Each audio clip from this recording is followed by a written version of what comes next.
Okay, we're going to take a look at changing the theme of our application, and because we're using Bootstrap for the styling, then we can use a utility called BootSwatch, which provides free themes for Bootstrap, the keyword there being free. So we can take a look at the different options that are available in BootSwatch, and we can change the look and feel of our application very quickly and very easily.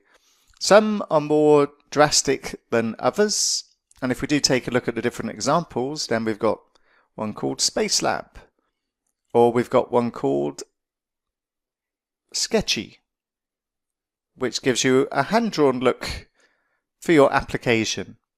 Maybe a bit extreme, and the one that I think I'm going to go for, or I know I'm going to go for, is this one, United, an Ubuntu orange and unique font.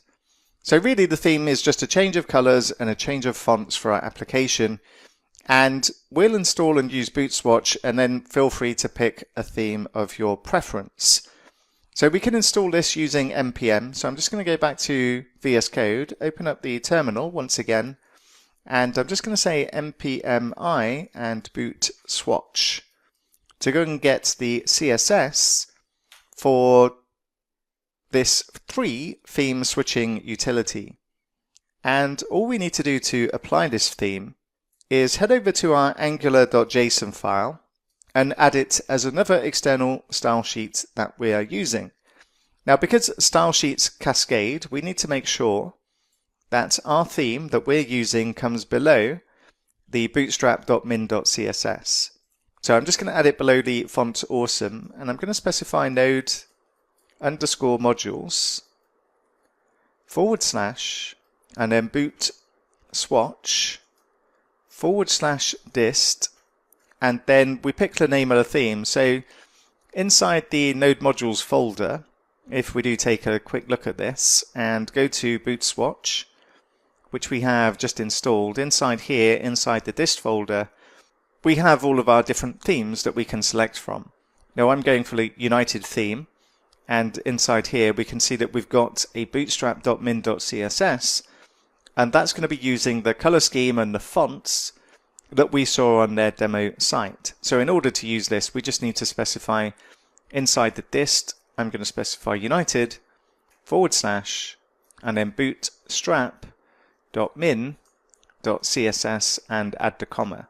Now, because we've made a change to the angular.json, for this to take effect, we do need to restart our Angular application. So I'm going to go to the client, I'm going to stop this and run ngserve once again. And if we go and take a look at the browser and our client app, then we can see that we've got a different color scheme.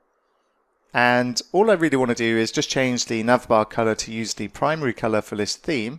So it's orange, and I'll probably need to change the button as well, because that green on orange may not look that great. So let's go and do just that. And you've got all of the different themes when we installed BootSwatch, so please do feel free to experiment and pick your preference. So inside the nav component HTML, instead of the BG being dark, I'm just going to go for BG primary. And if we take a look at how that's looking, well, it's looking orange, of course. But we should take a look at that login button. Probably should be a solid button rather than see-through or transparent. And instead of button outline success, I'm just going to go for button dash success. And that's a bit more like it. And one more thing I want to change inside here. If I log in as the user with the password, then we've still got welcome user on the right hand side. Let's change this to display the user's username, and we'll head back to VS Code to the nav component, and where we've got welcome user inside here, let's just drop down this A tag. Then we're going to display effectively the current user's username. And the way that we can do this using signals is once again to use the signal effectively. So we're going to use interpolation, and we're going to say account service and current user and get that value. And by the way, whenever we're executing this to read this signal, this doesn't cost anything. And we can read this as often as we want, and it's all free, as in terms of resources that's consumed.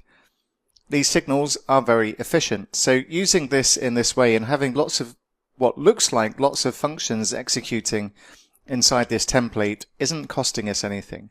Each time we read from this signal is free of charge, effectively, the way that these signals work. And we're going to specify not just current user, but also username as well. And if I go and take a look at the browser, then we can see welcome Dave is there, but let's use the title case pipe in Angular to display this in title case. And the way that we use pipes in Angular is we use the pipe and then we specify, in this case, it's going to be title case, and we need to use the title case pipe. But like with anything in the standalone component world, we also need to import this into our component. So I'm just going to open up the nav component.ts, and then we just add this to our imports array. So I'm going to add the title case pipe and import this from Angular Common. And if we go and take a look, we can see Dave is now capital D Dave, and that will suffice for the time being. And we've come to the end of this section. And because we've come to the end of the section, let's go ahead and commit our changes into source control. So over on the left-hand side, I'm just going to go into the source control tab, and I'm going to stage the changes, and I'm going to give this a commit message of end of section 6, and commit the changes and sync these changes up with GitHub. And we'll wrap this up with a summary.